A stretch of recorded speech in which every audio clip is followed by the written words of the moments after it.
Hezbollah chief Hasan Nasrallah की मौत के बाद मिडिल ईस्ट में एक बड़ी जंग छिड़ गई है। हसन नसरुल्लाह की मौत से गुस्साए ईरान ने इजराइल पर सबसे बड़ा हमला बोल दिया है। ईरान ने इजराइल पर कई बैलिस्टिक मिसाइलें दाग दी हैं। दुनिया के सामने खुद को ताकतवर बताने वाले इजराइल के लिए ये बहुत बड़ा झटका है। विस्फोटों की आवाज पूरे इजराइल में सुनी गई।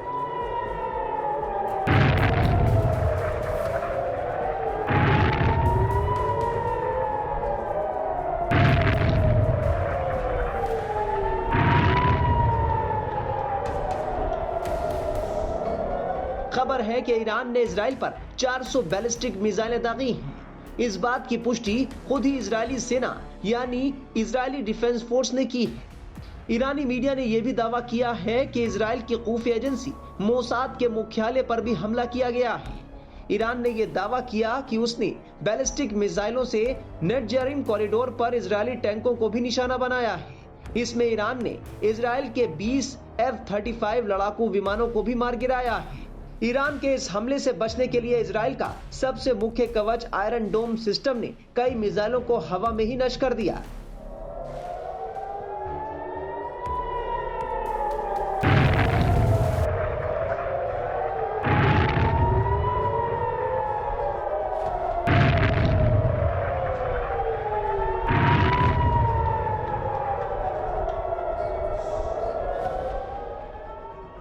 ईरान के इस हमले में इजराइल को कितना नुकसान पहुंचा है, ये अभी पूरी तरह साफ नहीं है, लेकिन ईरान का इस तरह हमला करना ही बड़ी बात है। ईरान ने एक के बाद एक मिसाइलें लॉन्च करके इजराइल के कवच को चकमा देने का काम किया है। तस्वीरों में देखा जा सकता है कि मिसाइलें ईरान के अंदर तबाही मचा रही हैं।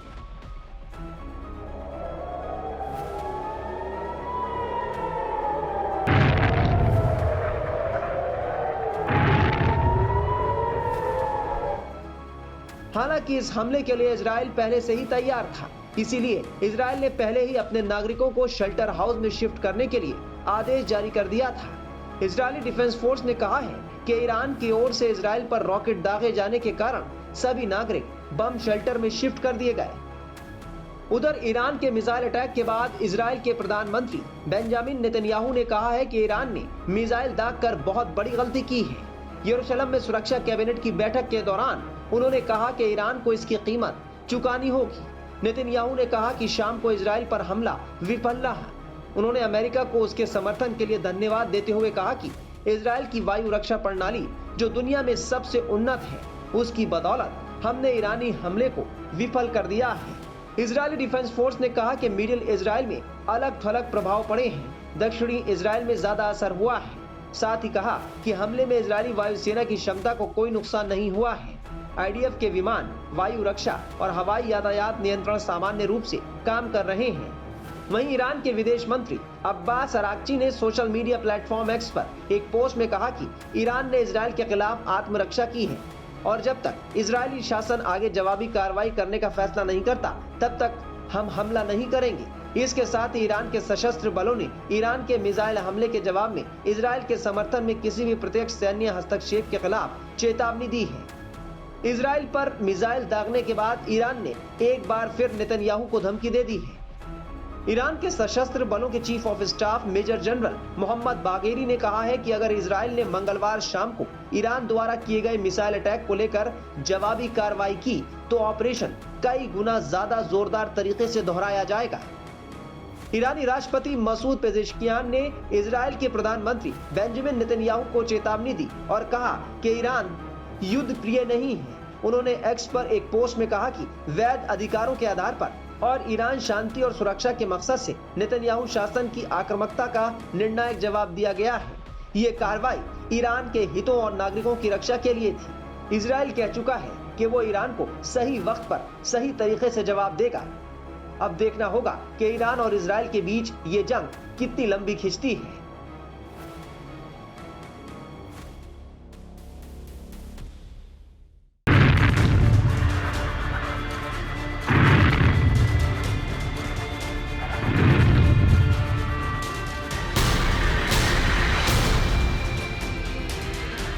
इजराइल पर करीब 200 मिसाइल दागने के बाद ईरान ने एक बार फिर नेतन्याहू को धमकी दी है। ईरान के सशस्त्र बलों के chief of staff major general Mohammad Bagheri ने कहा है कि अगर इजराइल ने मंगलवार शाम को ईरान द्वारा किए गए मिसाइल अटैक को लेकर जवाबी कार्रवाई की तो ऑपरेशन कई गुना ज्यादा जोरदार तरीके से दोहराया जाएगा। लेबनान में ईरान के हिजबुल्लाह सहयोगियों के खिलाफ इजराइल के ऑपरेशन के जवाब में ईरान ने इजराइल पर बैलिस्टिक मिसाइलें दागी। वहीं इजराइल ने अपने दुश्मन के खिलाफ दर्दनाक जवाब देने की कसम खाई है। बता दें कि ईरानी राष्ट्रपति मसूद पेज़ेश्कियान ने इजराइल के प्रधानमंत्री बेंजामिन नेतन्याहू को चेतावनी दी और कहा कि ईरान युद्ध प्रिय नहीं है। उन्होंने एक्स पर एक पोस्ट में कहा कि वैध अधिकारों के आधार पर और सुरक्षा के मकसद से नेतन्याहू शासन की आक्रामकता का निर्णायक जवाब दिया गया है। ये कार्रवाई ईरान के हितों और नागरिकों की रक्षा के लिए थी। उन्होंने कहा कि नेतन्याहू को बता दें कि ईरान युद्ध प्रिय नहीं है, बल्कि वो किसी भी खतरे के खिलाफ मजबूती से खड़ा है। ये हमारी शक्ति का केवल एक हिस्सा है। ईरान के साथ संघर्ष में ना पड़े।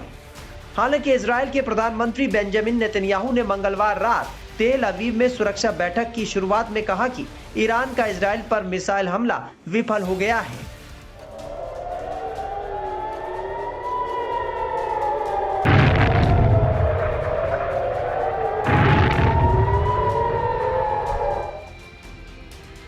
बता दें कि ईरान ने इजराइल पर हमले के बाद बयान जारी कर कहा था कि यह हमला इस्माइल हानिया और नसरुल्लाह की शहादत का बदला लेने के लिए किया गया है। वहीं ईरान की आर्मी यूनिट IRGC ने बयान जारी करते हुए कहा कि इस्माइल हानिया, सैयद हसन नसरुल्लाह और शहीद नील फरुशन की शहादत के जवाब में हमने कब्जे वाले क्षेत्र को निशाना बनाया। अगर इजराइल ईरान के ऑपरेशन का जवाब देता है तो उसे विनाशकारी हमलों का सामना करना पड़ेगा। महत्वपूर्ण सैन्य स्थलों को निशाना बनाया गया है। यह हमलों की पहली लहर है। ईरान के हमले के बाद इजराइल का गुस्सा 7वें आसमान पर है। उसने ईरान को साफ साफ अंजाम भुगतने की चेतावनी दे डाली है। इजराइल के प्रधानमंत्री बेंजामिन नेतन्याहू का कहना है कि मिसाइलें दागकर ईरान ने बहुत बड़ी गलती की है। इसकी कीमत ईरान को चुकानी पड़ेगी। इजरायली सेना ने यह भी कह दिया है कि समय और जगह वो खुद चुनेंगे। इजरायली सेना ने एक ट्वीट जारी कर ईरान को खुली चेतावनी दे डाली। IDF ने साफ किया कि वो ईरान को बख्शने वाला नहीं है। इन हमलों का जवाब जरूर दिया जाएगा। इसके लिए वक्त और जगह वो खुद चुनेंगे। इजरायली सेना ने कहा है कि ईरान का हमला एक गंभीर और खतरनाक है। इसके नतीजे होंगे। इजराइल की चेतावनी के बाद ईरान के हौसले पस्त नहीं हुए। उसने धमकी देते हुए कहा है कि अगर इजराइल जवाब देता है तो वो दूसरा हमला करेगा। वहीं ईरानी हमलों के बाद इजराइल के बचाव में अमेरिका भी कूद पड़ा है। अमेरिका ने इजराइल की ओर से आ रहे सभी ईरानी मिसाइलों को मार गिराने का आदेश दिया था। खुद राष्ट्रपति जो बाइडेन वॉर रूम में बैठ गए और उन्होंने अमेरिकी सेना को इजराइल की हर संभव मदद करने का आदेश दिया। जो बाइडेन ने अमेरिकी ट्रूप्स को ईरानी मिसाइलों को ध्वस्त करने का आदेश दिया था। अब देखना होगा कि इजराइल का अगला कदम क्या रहता है और ईरान आगे क्या कुछ करता है।